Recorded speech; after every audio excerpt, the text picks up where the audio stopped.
you got in there, King Kong?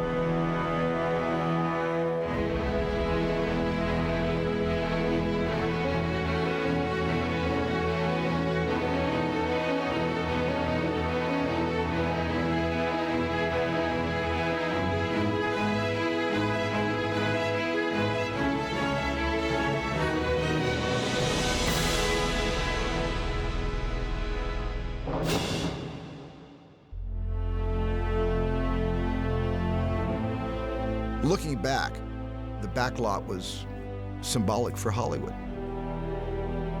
And making movies was my dream. So coming to Universal for the first time was a dream come true for me. The back lot has a magnetic attraction to a young filmmaker. The scenic docks with these massive paintings of blue skies and all this artistry that's been connected with filmmaking. You get to shoot on the lot, and then you look over and it's like there's Jaws. And then you look a little bit further and it's like a Dr. Seuss village. What a fun place to work. It's got the theme park and it's got the working studio. It's not like a fake studio where you're going through a tour and it's just kind of like extras pretending to make movies. They're really making movies there. When Carl Laemmle opened Universal City, his intent was for it to be the movie-making capital of the world. And that's what it turned into. Anything and everything that filmmakers want to do is here at Universal Studios. I love being at Universal. It's always been a great home for filmmakers. Bob Zemeckis had his home there, and Ron Howard had his home here. His next cue, he says, "Stay, Elliot." You know, it's thrilling that guys like Steven Spielberg were able to find themselves creatively at Universal. Hitchcock had an office here. Just to know that he was there and walk by and know he was in that office and know that such an incredible genius was in residence here. For years, Alfred Hitchcock had his filmmaking home on the Universal lot. He arrived in 1958 and went on to make The Birds, Family Plot, Topaz, and perhaps his most famous film of all time, Psycho. This is the Psycho house. One of the most recognizable and terrifying sets on Universal's backlot. Now, this particular house, it originally consisted only of two sides. It was just this side and the front that were actually shot in the first film. She might have fooled me, but she didn't fool my mother. In later years, they ended up adding two additional sides to make it a full, complete home. Hitchcock wasn't the only filmmaker to leave a lasting impression on the lot. Spartacus Square was originally built for Stanley Kubrick's Spartacus, and it's still there today. One of the most recognizable areas in the entire Universal Studios lot is right here, Courthouse Square.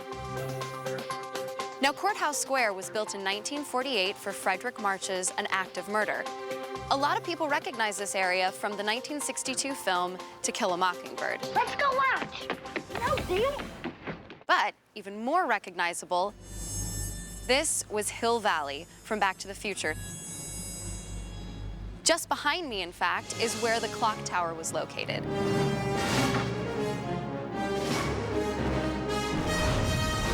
You might recognize this iconic street as the place where Michael J. Fox drove his DeLorean up to 88 miles per hour to get back to the future.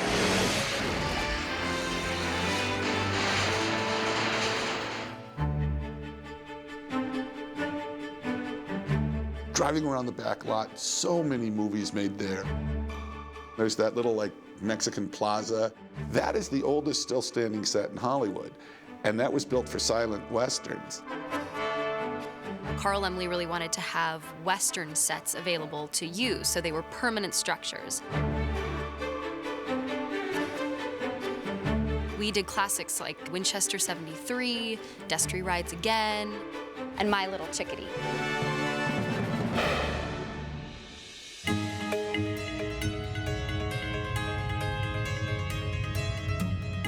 When I think about Universal movies, I have a real soft spot for all the great monsters. Frankenstein, Dracula, Wolfman, Mummy, Creature from the Black Lagoon. Really fine films. The Court of Miracles is a pretty spectacular area. It's a very distinctive area, too. Everybody recognizes the fountain right in the middle. That is where all of our monster movies filmed.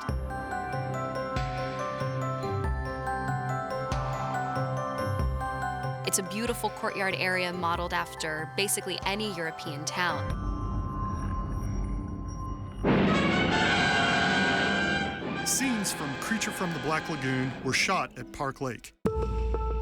It's a versatile man-made lake that has been used in dozens of TV shows and movies. So whenever they want to shoot a scene from a lake or a swamp, they can shoot right here at Park Lake, which is behind me. It was a thrill being on that lot. Going to a bungalow that had been there for 40, 50 years, you really feel part of a continuum. The Universal lot. It was like what I dreamed of movies being. Sort of a golden age and that grandeur. The set for the Phantom of the Opera is still up. It's kind of been changed, but it's up. Here we are in one of the most historic locations at Universal Studios. It's Stage 28, otherwise known as the Phantom Stage. It was originally constructed in 1924 for Lon Chaney's Phantom of the Opera. Over the last 85 years, it's been used countless times whenever a Universal film has needed a theater set. That set is such a deep part of the history we have on the lot, and it's all within the walls of a soundstage.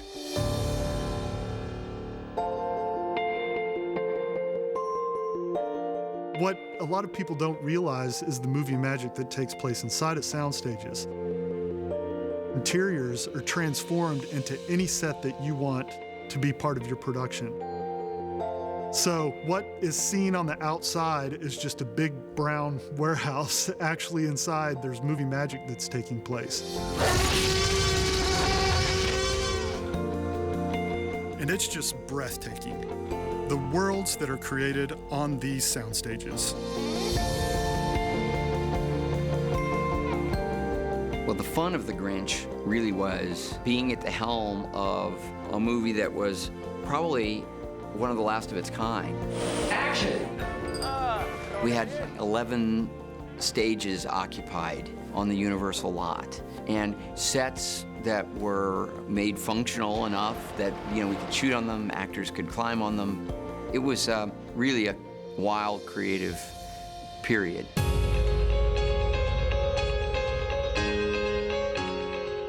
As I sit here in front of the Spartacus set, where we shot the gospel scene in Blues Brothers, I look back and feel privileged and honored to have had such a rich experience on the Universal lot.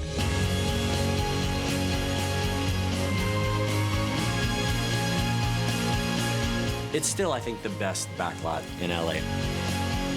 I know it's a cliche, but it is a really magical place. I love it here. This will always be my ancestral roots, and I will always have a place in my heart for Universal.